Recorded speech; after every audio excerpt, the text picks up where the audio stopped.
ଆସନ୍ତା 6 ତାରିଖ ରବିବାର ସକାଳ 10ଟାରେ ହୀରାକୁଦ ଜଳଭଣ୍ଡାରରୁ ଚଳିତ ବର୍ଷର ପ୍ରଥମ ବନ୍ୟା ଜଳ ନିଷ୍କାସିତ ହେବ।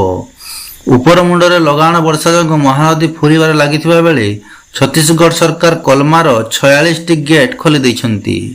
କଲମାର 66 ଗେଟ୍ ମଧ୍ୟରୁ ଗତକାଲି ପର୍ଯ୍ୟନ୍ତ 10ଟି ଗେଟ୍ ଖୋଲା ରହିଥିଲା। ଗୁରୁବାର ଆହୁରି 46ଟି ଗେଟ୍ ଖୋଲାଯିବା ପରେ ମହାନଦୀର ଜଳପ୍ରବାହ ବଢ଼ିଛି। ଗୁରୁବାର ସନ୍ଧ୍ୟା 6ଟାରେ ହୀରାକୁଦ ଜଳଭଣ୍ଡାର ଜଳସ୍ତର 603.25 ଫୁଟରେ ପହଞ୍ଚିଛି।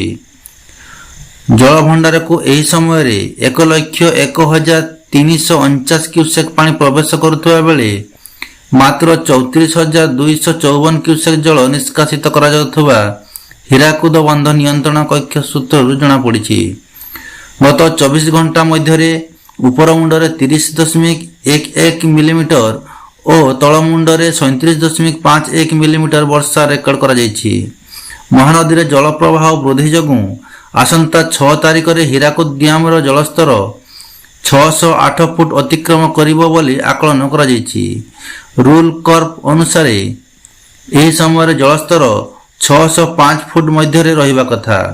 ବନ୍ୟା ନିୟନ୍ତ୍ରଣ ପାଇଁ ଚଳିତ ବର୍ଷ ଆଗୁଆ ବନ୍ୟା ଜଳ ନିଷ୍କାସନ କରାଯାଉଥିବା ଜଣାପଡ଼ିଛି। ଉଲ୍ଲେଖଯୋଗ୍ୟ ଯେ ହୀରାକୁଦ ଜଳଭଣ୍ଡାର ଅଚଳ କ୍ଷମତା ଜଳସ୍ତର 590 ଫୁଟ ହୋଇଥିବା ବେଳେ ସର୍ବୋଚ୍ଚ ଜଳଧାରଣା କ୍ଷମତା 630 ଫୁଟ। ବନ୍ୟା ନିୟନ୍ତ୍ରଣ ତଥା ବନ୍ଧର ସୁରକ୍ଷାକୁ ଦୃଷ୍ଟିରେ ରଖି ପ୍ରତ୍ୟେକ ବର୍ଷ ସେପ୍ଟେମ୍ବର 30 କିମ୍ବା ଅକ୍ଟୋବର 1 ତାରିଖ ସୁଦ୍ଧା ଜଳସ୍ତର ଏହା ସର୍ବୋଚ୍ଚ ସ୍ତରରେ ରଖାଯାଇଥାଏ। ବନ୍ୟା ଜଳ ନିଷ୍କାସନକୁ ଦୃଷ୍ଟିରେ ରଖି ଆସନ୍ତା ରବିବାର ଦିନ ହୀରାକୁଦ ଜଳଭଣ୍ଡାରର ତଳମୁଣ୍ଡରେ ମହାନଦୀ ତଥା ଏହାର ଶାଖା ନଦୀଗୁଡ଼ିକରେ ଜଳସ୍ତର ବୃଦ୍ଧି ପାଇବ।